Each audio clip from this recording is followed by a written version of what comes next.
We welcome you all for the next session of Future Trends of Biodegradable Packaging in Food Industry. Now the session is going to be handled by Dr. S. Vijay Kumar, who is a formerly Senior Scientist with Limited and Dean Projects and Consultancy KNCP Trichy. Now I would like to invite Ms. P. Suganya to give about the guest introduction. Please, ma'am. Thank you, sir. It's my great privilege to introduce our chief guest, Dr. S. Vijay Kumar. His education qualification, he has done doctorate from the Department of Chemical Engineering, HC Tech Anna University, Chennai, in the year of 1994. And he know the knowledge regarding reaction engineering and heterogeneous catalyst, his specialization also, then his working experience. He joined Southern Petrochemical Industries Corporation Limited and also a good and then peculiar senior scientist research and development in the year of 1995. He has received a huge grant of rupees 165 lakhs from CSIR under PATSED due to synthesis of drug and it protect our biodiversity, then it gives a healthy life. It was telecasted as a documentary in DD2 show on 24th April 2005. He joined VMKV Engineering College, Vinayaka Mission University, Salem. He has worked as a professor, head of department chemistry in the year of 2006. Next, he has charged as a professor, head of biotechnology and bioinformatics. Then he has promoted as a dean academics and also a director, Center of Entrepreneurship Development Cell. Then coordinator also. He has initiated a few analytical test and consultancy service center at VMKV Engineering College. Then they have received a grant from Government of India to the tune of rupees 42 lakhs through instrumental setting up of entrepreneurship development cell. It is also located at VMKV. Then he took charge as an executive director of Karur College of Engineering in the month of May 2012. Then one of the most wanted Shinetech biogas company have synthesized biodegradable products with the help of researcher. Then he is also one of the research. Then he promoted as an entrepreneur in the year of 2019. Now he is accumulating with our institute. He has encouraged our projects and to enhance our research and development among faculties and students. Once again, I proudly invite you, sir. Thank you. Thank you, madam, for your brief introduction about my academic and research career and my present status too. Thank you. Is it audible? Yeah, yes, sir. Okay. You can before. Okay. Just freeze. This afternoon session, I'm going to deal with again how this biodegradable packing is going to rule the food industry, especially packaging industry, in the years to come. In the morning session, Dr. S.P. Chidambaram was a co-scientist of mine. We both worked for various organizations as researchers for more than 2 decades, and he has explained what are polymers. No. Wait, please. What are polymers and fossil fuel based polymers and agri based polymers, etc. And its a variety of application in various fields of and various walks of our life. In just like an answer in a nutshell, and it is really interesting and amazing. And this afternoon session, I am going to handle about what is biodegradability, what is decomposition, what is oxo biodegrading material. There is a lot of myth among the society and community which is biodegradable. Anything in this world is degradable. Up to what extent, at what length of time is the question before us. But you can't say that nothing is degradable. As God created this universe, whatever you create man-made to get decomposed one point of time. But the thing is, how much time it is going to, that is what is the rate of the degradation. That matters much. So there comes the scenario of biodegradability, which is very fast and eco-friendly. So that is why the total, as per convenience is concerned, conventional plastic material like polyethylene, polypropylene, etc., is really convenient. Lot of physico-chemical properties which really helpful to the mankind and other engineering applications, so on and so forth. Apart from that, the end-use product, that is the spent plastic, what we are supposed to do? Tons and tons of plastic metals being accumulated throughout the world, not only in land, in space, and also in ocean. All these plastic material will take billions of years to get decomposed. By the time, I really doubt whether the mankind aquatic system is going to exist or not. Again, it is going to become a desert. No human or animal is going to be there because of this plastic. That's why throughout the globe, all the scientists are breaking their heads to find an alternate which will be degradable at the earliest so that it will not leave any toxins to this nature. So keeping this as a backdrop, today we are going to from the morning we are discussing about the biodegradable plastics, which is really a thrust area of research throughout the globe. And I am also like to throw some light on this. That too, because it is a very vast area, and I would like to restrict myself only with regard to this biodegradable plastic and its application in food packaging industry. Okay, let me restrict only with that area, not in other, because this biodegradable plastic nowadays is occupying in medical science also. That is instead of bone or synthetic bone made by biodegradable plastics, it has become very promising ortho dentistry. Okay, all these things are coming up. That I'm not going to touch all those things. I am going to restrict and confine myself only with respect to food packaging industry. Okay, let's move on to the next slide. First slide. First and foremost, we should have a clear understanding what are biopolymers. What is biodegradability? What is mean by decomposition, composting and biocomposting? All these terminology, it is all interrelated, seems to be a jumbling and get little bit of confusion. So let us start from what are biopolymers. Everybody knows polymer means it is a chain of molecules linked together, all monomeric, single unit of some molecules joined together. It's called as a polymer. That is polymer. If it is biopolymer or chain-like molecules made up of repeating chemical bonds produced from renewable sources, that is the only difference. So if it is ethylene molecule, once you polymerize, you'll be getting polyethylene. If it is styrene molecule, you polymerize, you'll get polystyrene, etc. But here, the monomers are renewable source, which could be degraded in environment, whereas the polyethylene or polypropylene or petroleum-based monomers, it cannot be degraded at soon because it takes billions of years, as I told you. That's why the only difference with biopolymers and conventional polymers is the repeated monomeric units is from renewable sources, for example, starch and cellulose. That's why it is called biopolymers.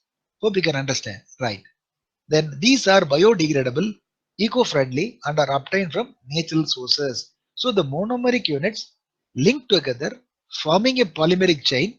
Those monomers are eco-friendly, biodegradable, and they obtained from where? Natural sources. For example, cornstarch, polylactic acid derived from cornstarch. Okay, starch, cellulose, these are all the natural polymers are called as biopolymers. Next slide, please. Then why these biopolymers are being pronounced much at this point of time? What is its uniqueness?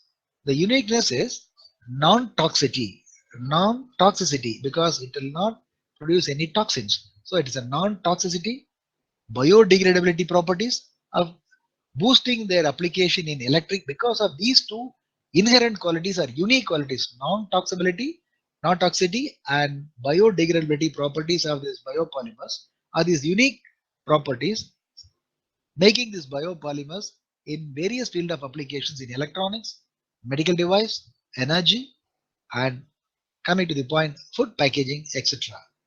Then choice of biopolymer to be used in specific application often depends on mechanical behavior, moisture absorption, photodegradation stability, availability, compatibility and cost. Here comes the tricks. What it means actually. The second bullet, what it indicates means, for example, if you take polyethylene, you have a variety of applications. All polyethylene, as rightly pointed out by Dr. Chidambaram in the morning session, low density polyethylene, low density polyethylene, high density polyethylene, all are polyethylene because of by changing their molecular mass, by controlling the polymerization reaction, automatically the molecular mass is going to vary. It finds a specific application. As I told you in the previous slide, biopolymers are not synthesized by us. All the monomers polymerized to get a polymeric chain from renewable sources or natural resources like starch, cellulose, etc. So you all the starchy polymers cannot be used for all applications. There comes the problem or limitations. It should be the biopolymer should be tailor-made to suit the end use. To make it a tailor-made biopolymers, what all the major parameters are the physicochemical properties should be taken into account are this mechanical behavior, that is load bearing capacity, moisture absorption, then photodegradation. If it exposed to sunlight, how long it will get stable. For example, polyethylene or polypropylene, etc., the conventional plastic are very stable to sunlight radiation. But whereas these starch-based or cellulose-based polymeric bags are sometimes soluble in water, it will become powder when exposed to light for a period of a week or so, like that. Then, just like that, starch-based polymers cannot be used or cannot be replaced with the conventional plastic. So it has to be tailor-made, or it has to be formulated, or it has to be designed with various formulations. At the same time, the far last but not the least, the cost. As I told by Dr. Chidambaram in the morning, the cost of the conventional plastic in polyethylene polymer is cheap, whereas the bio-based polymers are at present is expensive because all these are from farm produced. That's why it's a little bit costly. Over a period of time, definitely the cost will come down. Next slide, please. Then what is bio-based and what is biodegradable polymers? Bio-based, that is a renewable product engineered or composed in whole or in total or in significant part from plant or animal material are called bio-based. It is not bio-based means other name is also called as oxo-biodegradable. There is a misnomer in the market. The bag will be embossed with oxo-biodegradable. The buyer will get confused. What is biodegradable and oxo-biodegradable? I'll come into the point later. So let us keep reserved as bio-based. As I told you, it is renewable product engineered. That means it has been architectured, formulated, tailor-made with plastic material with biomaterial. That's called bio-based. That is called oxo-biodegradable. I'll show you the third or fourth slide. Coming to the next one, biodegradable. That is the material that left to itself will be decomposed by natural process by microorganisms. If you throw the material in the land, soil, automatically the microorganism present in the soil will degrade the material to the fullest extent. Those materials are called biodegradable material. Next one. So these are some of the examples and its abbreviation. Starch, cellulose, polylactic acid is called as PLA, polyhydroxybutyrate, PHB, polycaprolactone, PCl, polyhydroxyalkanoates, PHA, polyhydroxybutyrate, hydroxyvalerate, PHBV. These are all some of the biodegradable polymers as of available in the market. This has to be formulated accordingly for the specific applications. That's why I have tabulated some of the market proven and market available biodegradable polymers. Each and every, for example, polylactic acid is a very good biodegradable nature is there, but that polylactic acid alone cannot be casted into film for garment industry. It has to be formulated with PHBV, then another one is PBAT. All these are formulations there, particular proportion. Then only the garment grade will be achieved. It has to be tailor made or engineered. Next one. Then types. There are two types of the biodegradable material. One is naturally occurring biodegradable polymer. The another one is the synthetic biodegradable polymer. The NASA, that is everybody knows collagen, gelatin, starch, soya, casein. Where it is available? It is available in milk protein. It's called nothing but casein. Whey, that is curd. The supernet liquid of the curd is nothing but whey. Then pectics. These are all naturally occurring biodegradable polymers.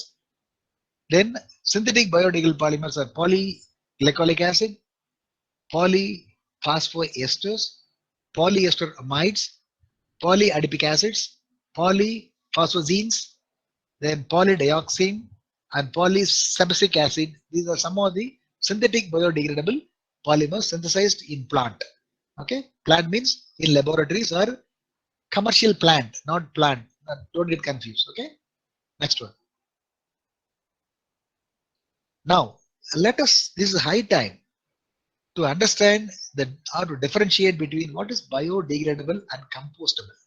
These two terminology are often misleading and many of us totally get confused. What is biodegradable? What is compostable? Some of the bags what you are buying in the market or as a carry bag will be compostable. In some as printed as compostable. In some cases biodegradable. In some of the bags it will be also biodegradable. There are three terminologies keep on confusing the public, common public. Then which one you should rely on? That's the difference we are going to see now. So biodegradable and compostable are two words which are often used interchangeable. This way or that way. When talking about recycling, when anybody keep talking about recycling of plastics means these two terminologies is biodegradable and is compostable are two are interchangeably they used to say. Sometimes they used to say compostable, sometimes they used to say biodegradable without understanding the difference between these two. Let's find the difference what it is. Biodegradable, anything that undergoes degradation resulting from the action of naturally occurring microorganisms such as bacteria, fungi, and algae. That means the degradation of the bioplastic should be effective with help of naturally occurring microorganisms such as bacteria, fungi, and algae. This is not only the criteria. Next slide, please. I think I just skipped one more slide. In between there was a previous one, please. Okay. Next. Then what is compostable? Compostable means that the product is capable of breaking down into natural elements in a compost environment. Anything that undergo degradation by biological process during composting to yield carbon dioxide, water, inorganic compounds, and biomass. This is very, very important. At a rate consistent with other compostable material and leaves no visible, distinguishable, or toxic residues is compostable. What do you understand by this? Compostable means as a compostable environment in a closed environment, what will happen? This will degrade or disintegrate into small pieces by means of biological process. Then what will be the yield? The yield will be carbon dioxide.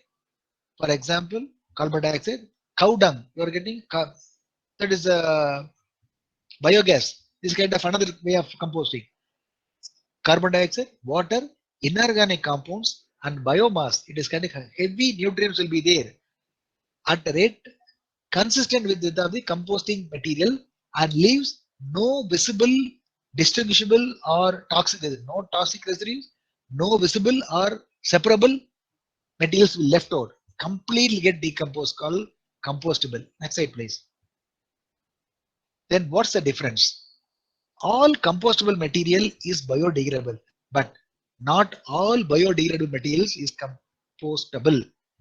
Please understand, all compostable material is biodegradable and not all biodegradable materials are compostable. Why? Biodegradable materials return to nature and can disappear completely, but sometimes they leave behind metal residues. That is the problem with biodegradable. So that whereas in the case of composting of material, compostable materials create something called humus that is full of, that is called biomass, full of nutrients and great helping to the plant. Whereas the biodegradable material is not like that. That's the basic difference between composting and biodegradability. Hope you can understand. Next slide, please. Why is knowing the difference so important? Why we should know these difference about composting and biodegradability? Yes, this high time. Plant-based plastics, for instance, are often labeled as biodegradable, made of starch, cellulose, polylactic acid, etc. Plastics made out of these things are called biodegradable. Degradation is totally here after the end use of these plastic bags or what of material made out of plant-based plastic, at the time of degradation is depends on the products being exposed to the right amount of moisture and temperature. So there are certain conditions. Unless otherwise the prevailing condition is not conducive, these plant-based plastics called as termed as biodegradable will not get decomposed or degrade. That means degradation is totally dependent, not independent. Dependent on what? Products being exposed to the right amount of moisture and temperature. If the right environment factors are not present, then what will be the fate of these biodegradable plastics made out of plant origin? It might take just as long as regular plastic. Then, if there is not, the environment is not so favoring or not very conducive for the biodegradable plastics to get degrade, then there is no much difference between the conventional polyethylene or biodegradable plant-based material. That is why, but whereas the composting is entirely different, completely cracked down into small molecule with leaving humus, which will be rich of micronutrients, which will help the plant. I think slide has moved backward. Now, right, next slide, please.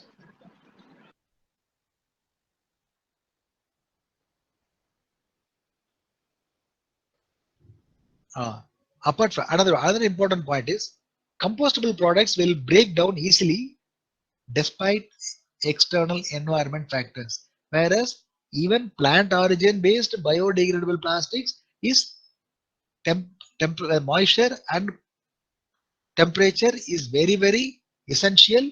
The prevailing condition is very important for getting degraded. If not, there is no difference between the conventional plastic degradation as well as bioplastic degradation.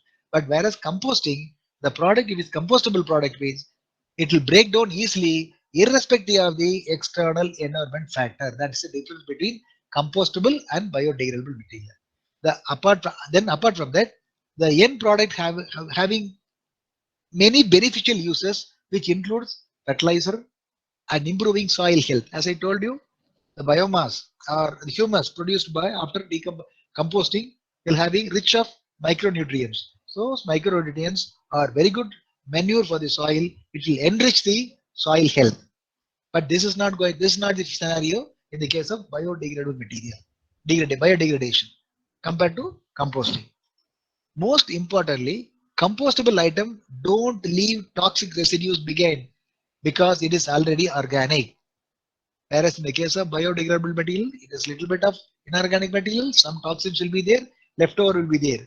But most importantly, in the case of composting material, there won't be any toxic residue behind because it is already organic. Okay, next one. Now I'm coming to this point. This in the third slide number 3, if I'm not wrong. As I told you, similar to bioplast, that is oxo-degradable plastics. Another terminology, oxo-degradable bioplastic, biodegradable plastic, and oxo-degradable plastics. There's a little bit of confusion. What is oxo-degradable plastics? They are neither a bioplastic nor a biodegradable plastic, but they are conventional plastic mixed with an additive in order to imitate biodegradation. And nothing but a gimmicks.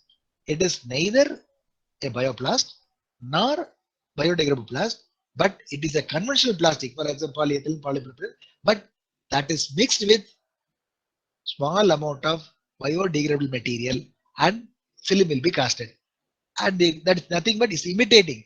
Difference, to make it very frank, gold, I mean, um, covering gold, these two.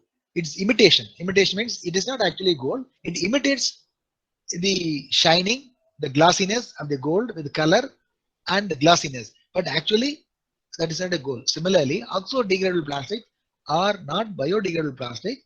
It is neither a bioplastic nor a biodegradable. But what happens at the time of casting or molding, whatever it is, the conventional plastic will be blended with biodegradable material and therefore it imitates biodegradation. That means oxo-degradable plastic quickly fragment into smaller pieces called microplastics, but don't break down at the molecular or polymer level like biodegradable and compostable plastic. That is the difference between biodegradable plastic and oxo-degradable plastic. Because in the conventional plastic, they will add little few amount of that is biodegradable plastics while making a film or other casting. What happens once after end use plastic? What will happen? Degradation will start very fast.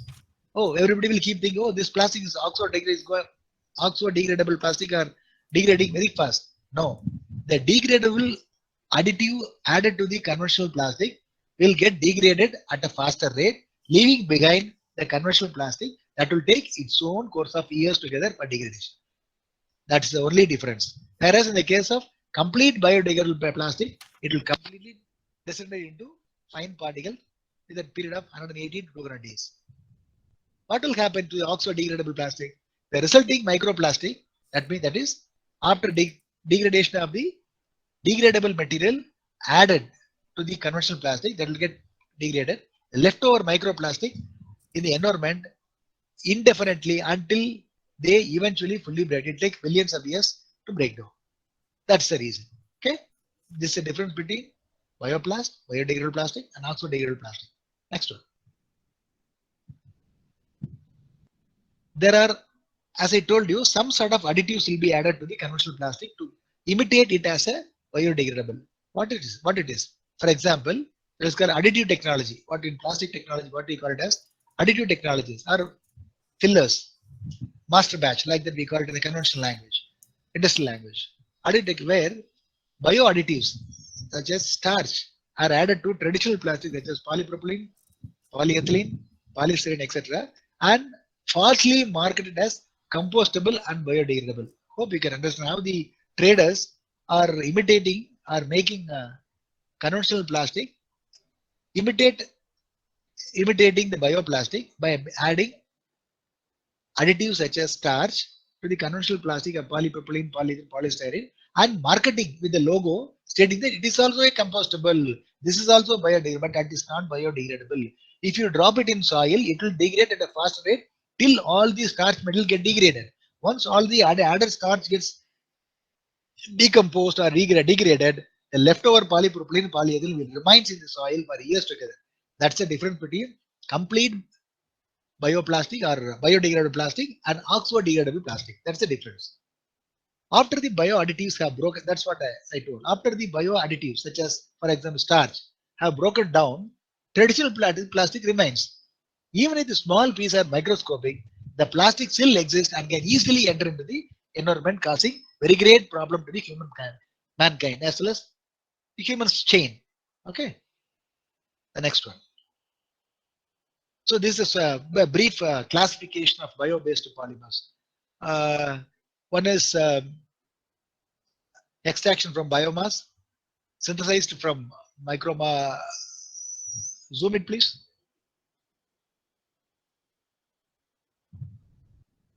No. Letters so small. Okay, so synthesized from monomers and produced by microorganisms. This extract from biomass is polysaccharides, proteins. What happens?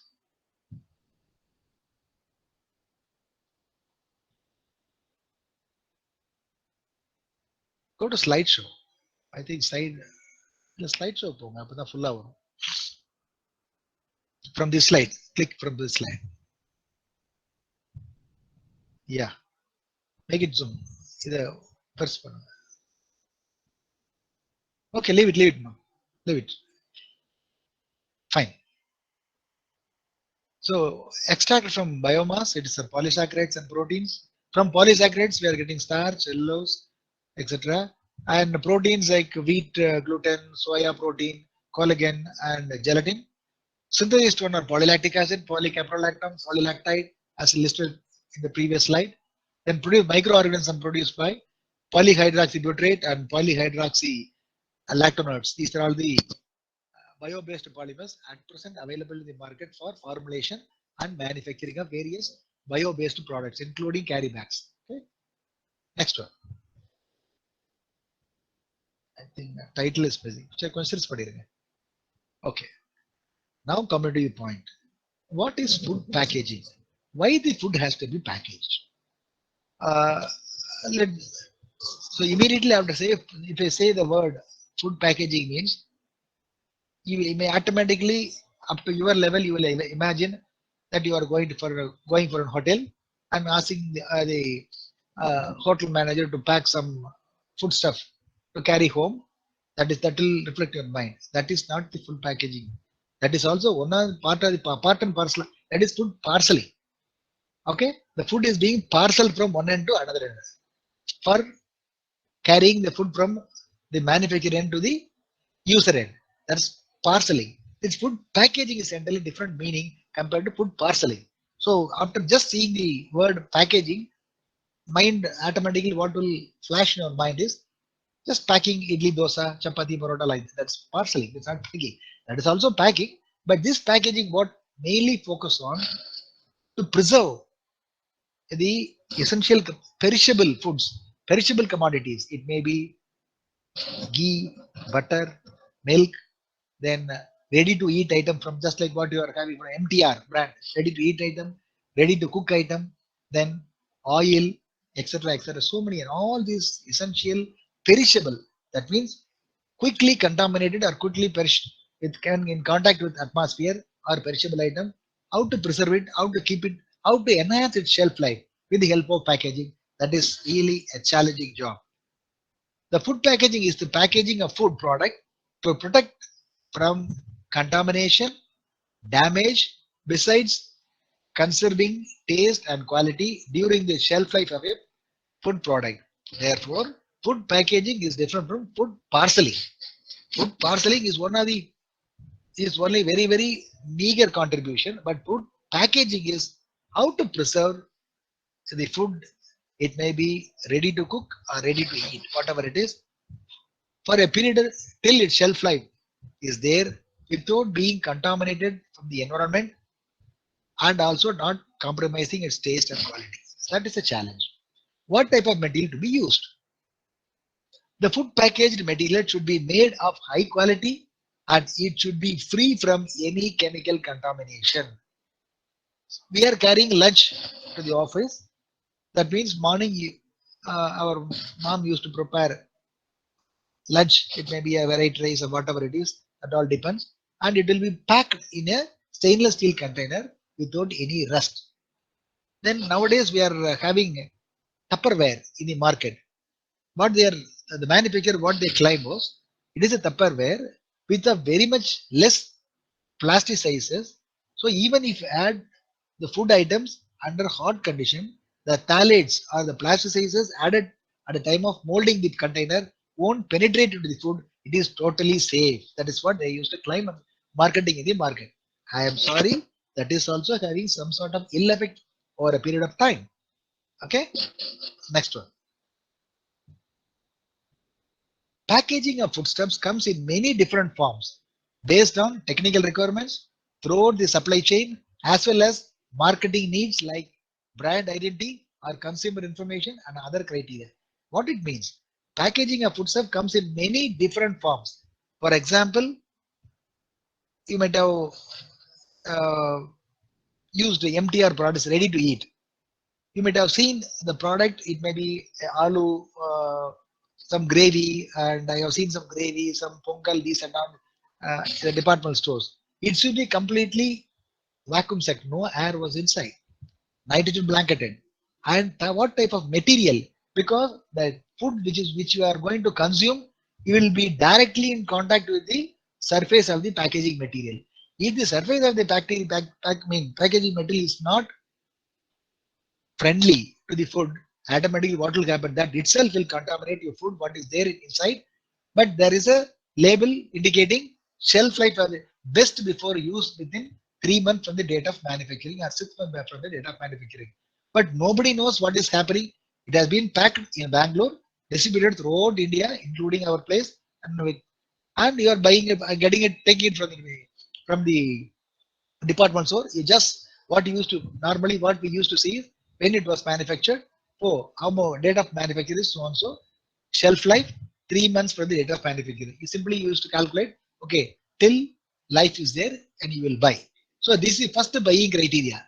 If the shelf life is very close to the present date, normally what we used to do, sorry boss, I'm not taking this one, give me a fresh one.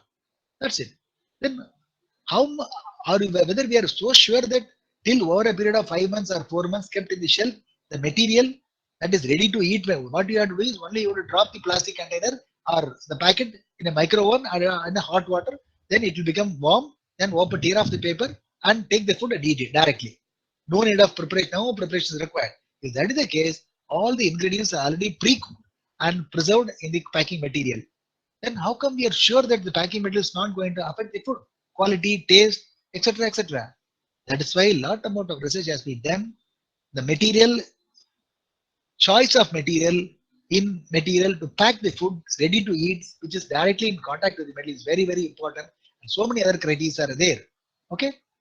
The layer that is in direct contact with the food or beverage is called food contact material. There are other materials like your cereals, dal, rava, atta, whatever it is also packing material. But after that, it is going to be processed. For example, you're getting wheat atta. Simply just you can't take 2 spoons of wheat atta mixed with salt or sweet and going to consume. It will be mixed with salt, water, and the dough will be ready. Then mom used to make it a chapati and it will be roasted in direct flame or with oil. Then you are going to consume. So many unit operations involved because of the sterile heat. Automatically, whatever the contamination gets sterilized, our stomach is safe. If it is directly ready to, so that is not direct in contact. So whatever ready to eat material directly in contact with the layer is called food contact material. So food making materials are different. Food contact material is different. Okay. Next one. So there are, we can broadly classify the packaging material of foods into 5 different categories. One is plastic material, everybody knows pretty well. Another one is paper and board, you know what it is. For example, if you go to a confectionery shop or a cake shop, buy a cake, what happens or what the shopkeeper will do, you just fold a box made of paper, the printed box, and he used to place whatever your order you made and he will give it to you. So paper and boards, then metal, your tiffin box is a classic example, then glass, pickles, Horlicks, boost, whatever it is, it will be there in a glass, and multi-material. It means it is a composite material. These are all the 5 broad classification how the food are being packed and transmitted from, transferred one end to other end. And that is a supply chain, food chain management. Okay, next one. Let us see one by one. First one, plastics. For many years, as you know, as I told you, even from your childhood, you have been seeing for many years this conventional plastic. What do you mean by conventional plastic? It may be made of polyethylene, polypropylene, poly. It may be low density, high density, etc., etc.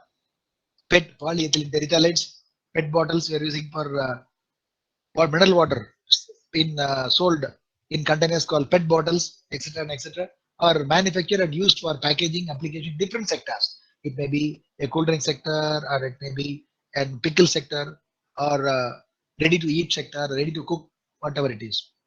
As the food and now, as the food industries are increasing day by day, the demand for packaging is also increasing because both are one to one.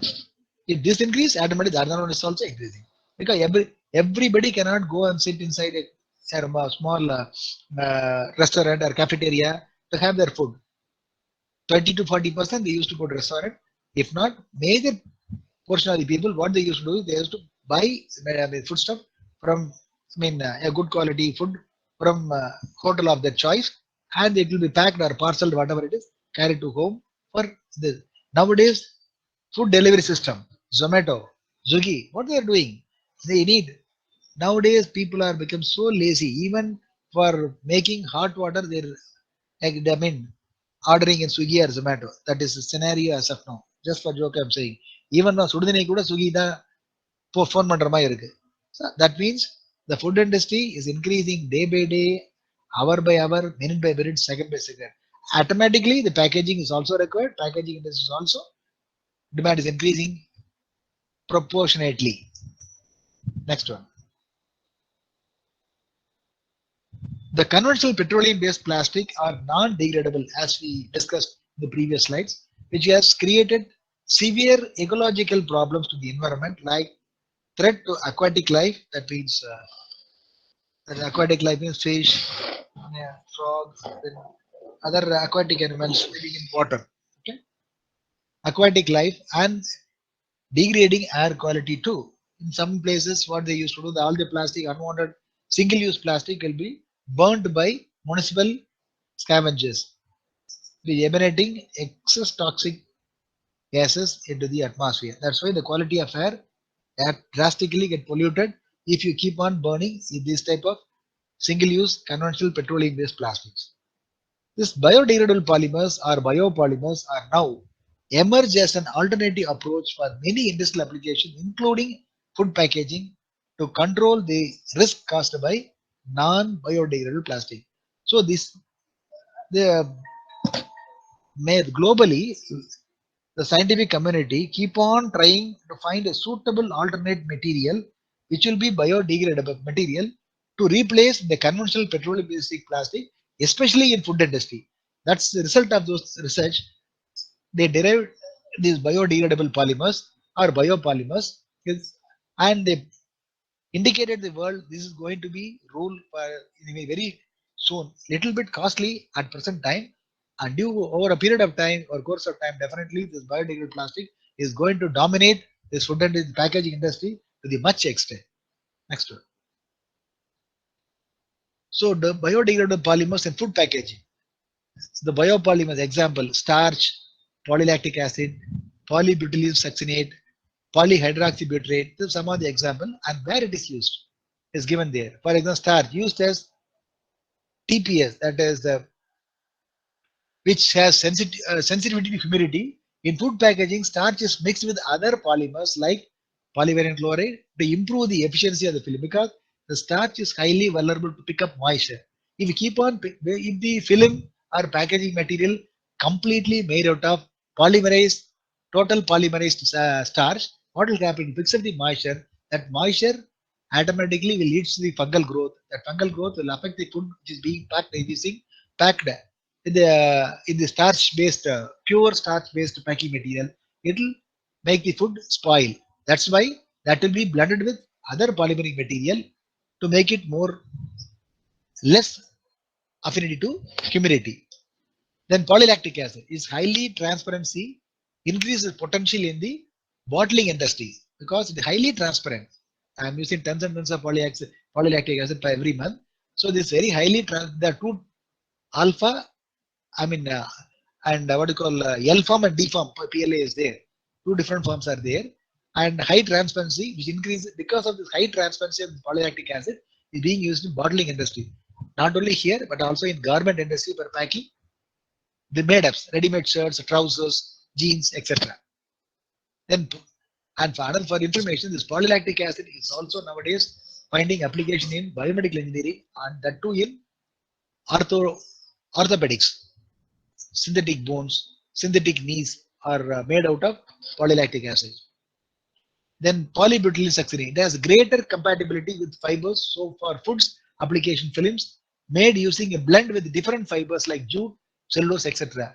Once you started this polybutylene succinate is blended with other fibers and the nature fibers, is become an excellent sheet for food packaging. Then PHP, polyhydroxybutyrate. This is stiff and brittle, known for its UV resistive property.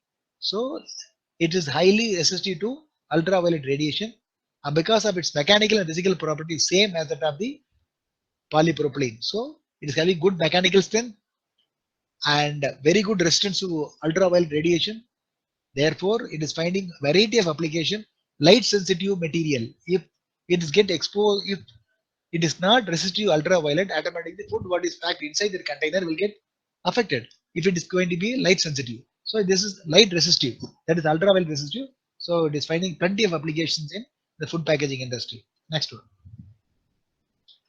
Now, a bioplast should fulfill what are the properties, physical properties the bioplast should possess to deploy it as a food packing material. One is tensile strength, normally measured in megapascals. Then water vapor transmission rate, grams per square meter per day. How much of water transmission rate is there per gram of the material per day?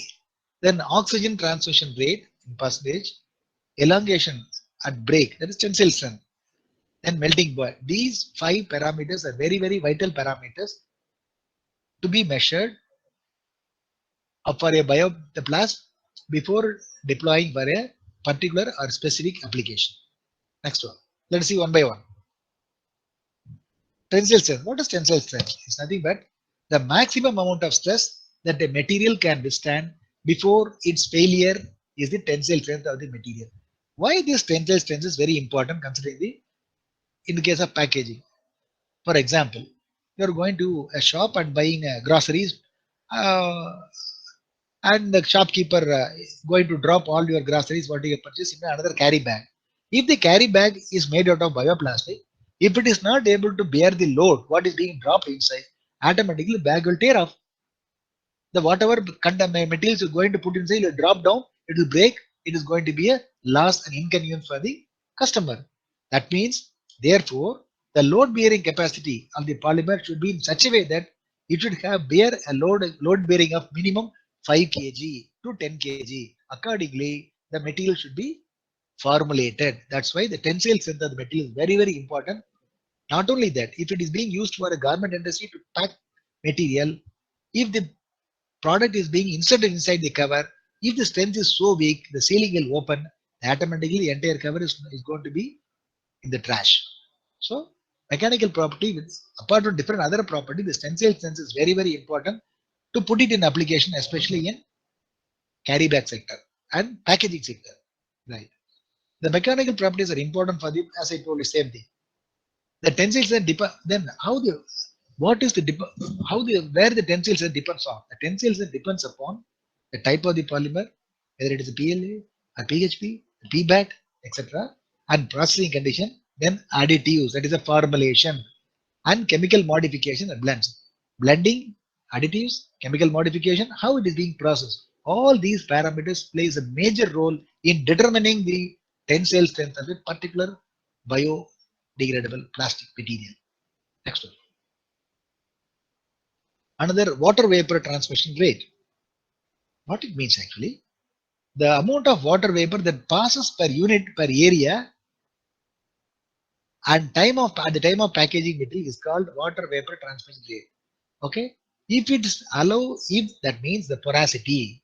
If the biodegradable film extruded in the blown film extruder is a highly porous, what will happen? It have a convenient transaction of moisture from inside to the outside, outside to the inside of the packing bag, or once it gets packed.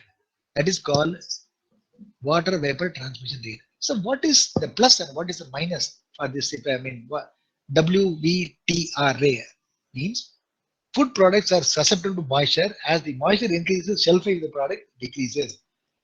Very simple classic example. Mom used to get some fruits and vegetables from the market or from Veg Bazaar. What she used to do immediately after buying from the market, after reaching home, she'll take out all the fruits and vegetables. It will be washed in water and she won't keep wet tomato or potato or apple, whatsoever it may be, inside the fridge or in the container. What she used to do, she take a dry or damp cloth, wipe it off completely, then only it will be placed in the vegetable tray and keep it in the fridge. Why? Because the moisture will automatically bring down the shelf life of the food product. That's why the moisture content is very, very important. Okay. If a product is very much sensitive to moisture, if it is packed in a biodegradable bag, which is having higher water vapor transmission rate, what will happen? The material will loses its identity or usability before it reaching its shelf life. In some cases, there are other scenarios there. In some cases, we need more WVTR because, for example, in case of packing dairy products like dairy products, meat, seafood, and these are unique because moisture is required to preserve it. If that is the case, if you pack the material with completely having very, very, very less water vapor transmission rate, automatically, again, it's an adverse effect. The dairy products, meat, whatever it's packed inside, will get spoil before its shelf life. Okay, that's why this is very, very crucial. Before designing or formulating to make a packing material out of biodegradable material, you should know where it is going to be employed or where it end use, whether it is going to be employed in packing dairy products, meat, seafood, etc., or vegetables, etc. That should be clearly defined. Accordingly, the formulation should be worked out. Next one. An oxygen transmission rate. This is also measured in the percentage. The amount of oxygen that can pass through the material per unit area and time under pressure is oxygen permeability coefficient or oxygen transmission rate. Both are the same. Why this parameter is so important? For example, if the value of OPC is low, then the oxidation process is inhibited, which increases shelfing of the product. Simple. If anything gets fold, it will get oxidized. If oil get oxidized, it will lead to aldehyde. You can see in oil containers kept for a long period exposed to the atmosphere without lid. What happens? You can see a brown deposit in any oil. It may be gingerly oil or groundnut oil, refined oil. You can see a brown, viscous, gel-like deposits in the bottom of the oil. What it is? Oxidized product of fatty acids. Okay. So if oil permeability coefficient is low for the film made out of bioplastic, then it will having excellent property to preserve very, very sensitive, that is called oxidizing products. You will get oxidized. If it is going to be oxidized and exposed to atmosphere, such a product can be packed in these covers, which is having very low OPC. The OPC in biodegradable polymer is very less. That is, normally is very less. Very less. That is, they allow only a certain amount of oxygen to permeate. That's why this is finding very big advantage in food packaging industry. Next one. Elongation. Nothing but tensile strength. Elongation at break can be defined as the ratio of change in length and initial length. Okay. Once you stretch, elongate a piece of biodegradable packaging material, how long it is stretching, coming back to its original position or deformed. That is a major parameter. It measures to what extent the material can stretch or elongate without breaking. For example, if you want to pack, for example, vermicelli, sandava, lengthy, then noodles. It is like a tube-like packaging you might have seen in the stores. So if you keep on pushing the stuff inside, it will stretch up to a certain extent. If the elongation property is not good, automatically it will tear off. That's why in some of the cases, specific applications, elongation property is also very, very important before, as I told you, putting into specific application. Next one. Then melting points. This is very, very vital parameter to be checked in before using for food packaging. Nowadays, you might have seen it's a common scenario in the morning and the evening. The labor class people, that is workers, they used to carry tea. That's called parcel tea. Nowadays, they are not using flask, thermos flask, or any stainless steel container or something else. Give me 5 parcel tea. What tea shop wala used to do? She prepare tea. He or she prepare the tea in very hot condition, approximately close to boiling point of water. It will be around 90 degree, and they will pour the hot tea in a low density polyethylene cover. The neck will be tied off with a rubber band or a thread and handed over the customer. Really, it is right doing? Absolutely is wrong. Some of the additives present in the plastic material will melt at those temperature and will penetrate into the tea which you are going to consume. Automatically, it will going to affect your kidney later on, throughout, leads to carcinoma, that is cancer. That's why the temperature at which the material starts changing its structure or the point where a phase change is observed is called melting point. In the case of biodegradable polymers, chitin has a temperature melting point of 290 to 300. PBAT, polylactic acid, around 160 to 170 degrees centigrade, and other ingredients is going to be other additives which are going to be blended with this biodegradable raw material are having very good, very high melting point, ranging between 160 to 200. So comfortably safe in using to be employed in food packing industry. Next one. Then thermal stability. This was very important.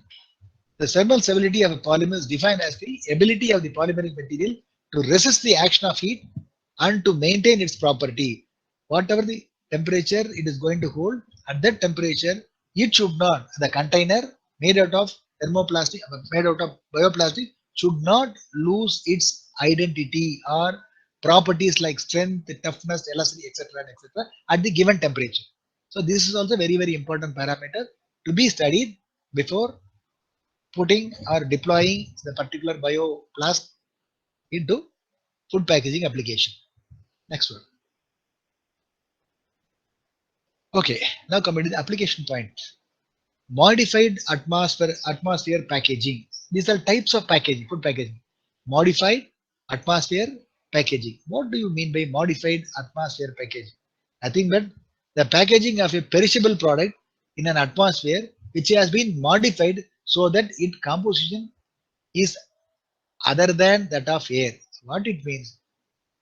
If it is very much sensitive to the air, the food product will be packed in a container and it will be evacuated. The container will be evacuated by applying vacuum and it will be filled with inert gas like nitrogen. That is called modified atmosphere. Conventional atmosphere is air. If you remove all the air from the container and fill it with it may be helium or nitrogen, normally nitrogen is filled. For example, you might have seen the Lay's packet. The packet seems to be very bulgy. You may think, oh, empty full volume is going to be chips. No, it hardly 15 grams or 10 grams, for which you are paying 10 rupees or 15 rupees. What goes the rest? Nothing but inert gas filled inside. Otherwise, rancidity, that is all the Lay's chips or other Kara products are fried using oil. The oil content will totally get oxidized if air is inside. Rancidity, that's why. Fouling smell. To avoid that, the package will be completely, atmosphere will be changed. The air, what is going to be inside the cover, it is sucked off and it will be filled with inert gas. Normally, it's nitrogen. That's why modified atmosphere packing is another kind of technique. So, if that is the case, it has to withstand the pressure and more porosity is more for the biodegradable material film. It will automatic diffusion will be there, the gas will go up. Their porosity will be less, it should withstand the pressure, and to even you compress, it should not break. Now, you think about the parameters what you have studied so far, discussed so far, it is going to fit in here. Where it is used, widely used technique in packing, preservation of agriculture products, mainly fruits and vegetables. PLA is a common biodegradable packing material used for modified atmosphere packing. Polylactic acid. As I told you, it is very strong and very flexible, very transparent. That's why the polylactic acid is a common biodegradable packing material used for modified atmosphere packing technique. Okay, next one. And another one is edible packaging. What is edible packaging? Edible packaging is an excellent alternative for food applications because of its ability to protect foods with their barrier and mechanical properties, control release of active ingredients, and enhance sensory characteristic. The edible packaging is mainly made from proteins, polysaccharides, and lipids. Self-explanatory. There's no need to give any explanation for this. Next one. Then active packing. This active packaging is deliberately incorporated components that would release or absorb substances into or from the packaged food to the environment surrounding the food. Very tricky because one will be the sorbent, desorbent material will be there. If at all, it is just like a silica gel. What the silica gel packet will be kept inside, for example, moisture sensitive electronic equipments. It will pick up the moisture, it will change its color. Again, once the color completely changed to blue, what will happen? Blue will decolorize to white. Then it will be kept in the oven. All the moisture will be removed by heating. Again, it will become blue, vice versa. Same technique is being used in active packaging. That's what. The active packaging system includes absorbers, that is scavenging system, which removes carbon dioxide, oxygen, moisture, odor, or ethylene, and emitters. These are all the absorbers, scavengers, another is emitters, releasing system, which incorporate different components like antimicrobial, antioxidant, flavors, etc. So absorbers and releasers will be there in the packaging material so that its function is to remove carbon dioxide, oxygen, moisture present in the packing or outside the packing or the environment, and releasing agents which incorporate antibacterial and antimicrobial, antioxidant, methyl parabens, ethyl parabens, etc. Then flavors, etc. This is a kind of active packaging technique. Next one. This is an active for make it more clear. Active packaging. I have given some illustrated examples. That is thermoplastic starch (TPS) or polybutylene adipic terephthalate (PBAT). These combination is for absorption and emitting. Preserving pasta in the film form.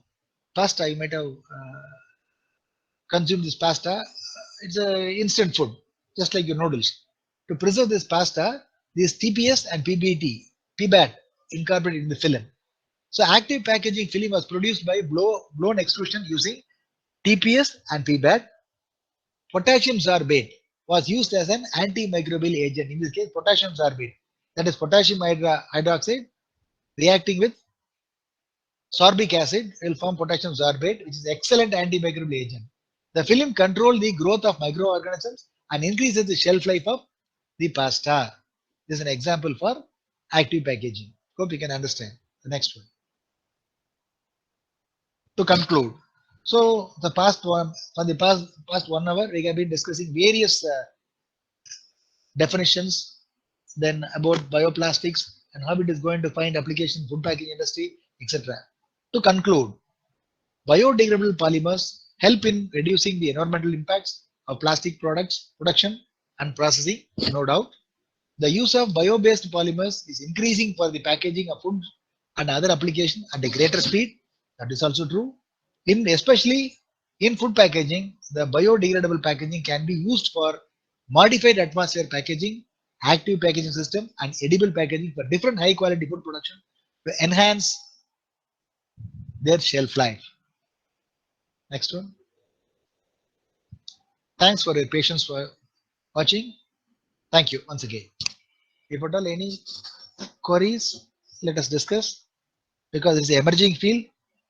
And I do have a company called Shintech Biobag, in which we are manufacturing polylactic acid, PBAT, PLA based blended films after printing and bag making, and we are exporting it for garment industry for packing made-ups. It may be t-shirts, chudidars, trousers, etc. for branded like Levi's, Splash, Alan Chole, Peter, etc. etc. Good. Thank you.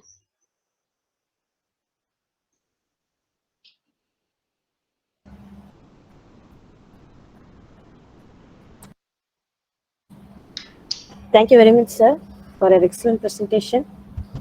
Thank you, ma'am. And we are very well known about the different biopolymers and different properties required for making a packaging material, particularly for food industry, and also the different types of packaging and where it is applied. We are all getting a clear-cut ideas about the packaging material now, and we will aware about the food packaging material, what are all the things required, and what do you need in that. So everything is clear, sir, now. Thank you very much for your presentation, sir. Thank you, madam. And I wish all the participants, my beloved students, to work more on this area, because it's a very emerging field. Lot of potential is there for research and applying grants, getting grants from Department of Biotechnology. Those who are really interested to work on this, I'm very much happy and very much cherished to guide and help them practically. And if they wish, even I can take them to my factory so that they can have an hands-on experience and how these bioplastics are working. Okay. Thank you. Thank you for this opportunity. Thank you once again. Bye. Dear participants, if you have any questions, you can ask now.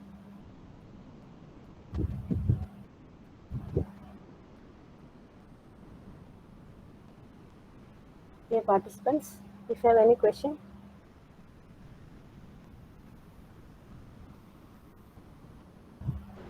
Ma'am, I have one suggestion, ma'am. Hello, madam.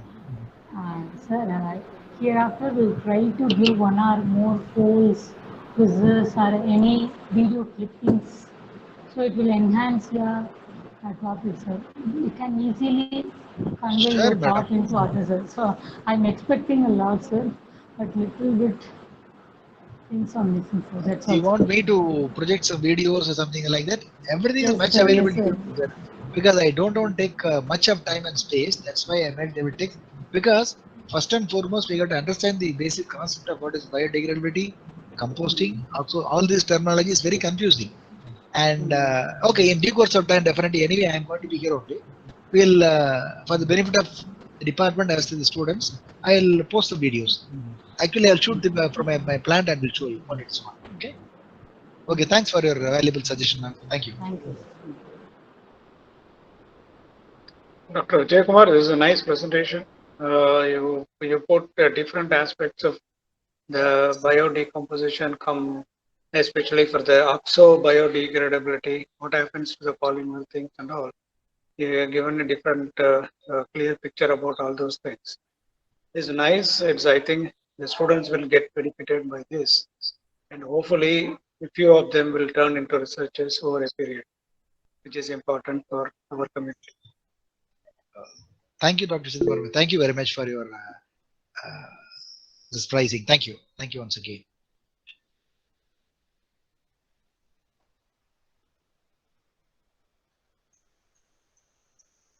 Shall we conclude? Thank you, sir. You have given an excellent explanation, sir, for packaging of food materials. What is biodegradable, compostable? What are the difference between them? Then what are the bio-based polymers in food packaging material and how they are monitoring the properties during packaging? So we have got some clear-cut idea about this, sir. Thank you very much, sir. Thank you, Sriram. Thank you.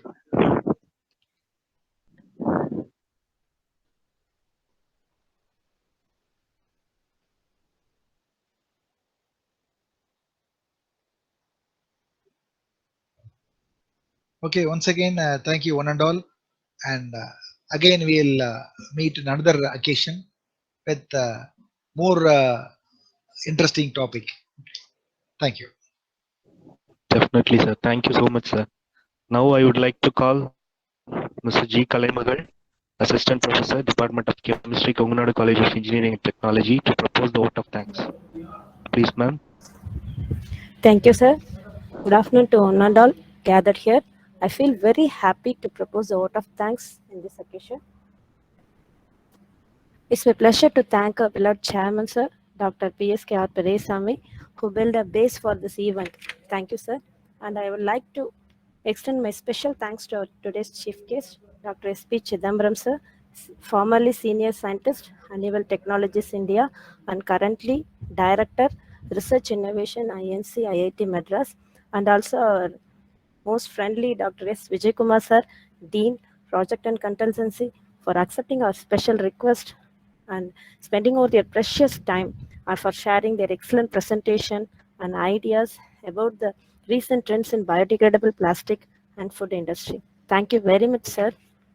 And I would like to thank Dr. R. Asokan, Principal, Kongunadu College of Engineering and Technology, for giving moral support and guidance. Thank you, sir. And I would like to convey my thanks to Dr. J. Yogapriya Ma'am, Dean R&D, Kongunadu College of Engineering and Technology, for their continuous support. Thank you, ma'am. And I would like to submit my sincere thanks to Dr. S. Vijay Kumar, sir, Dean, Project and Consultancy, Kongunadu College of Engineering and Technology, for their guidance and continuous support for making this seminar a grand success. Thank you very much, sir.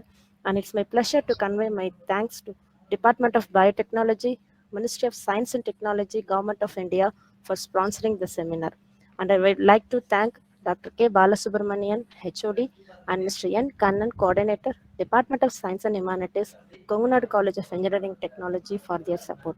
And I would like to thank our department faculty members for their continuous support for making the seminar a grand success. And last but not least, I thank all the faculties, research scholars, students from Kongunadu College of Engineering and Technology, and also from various institutions for their active participation and making the GAMES seminar a grand success. Once again, I thank you all. Thank you very much. Thank you, ma'am. Thank you, sir.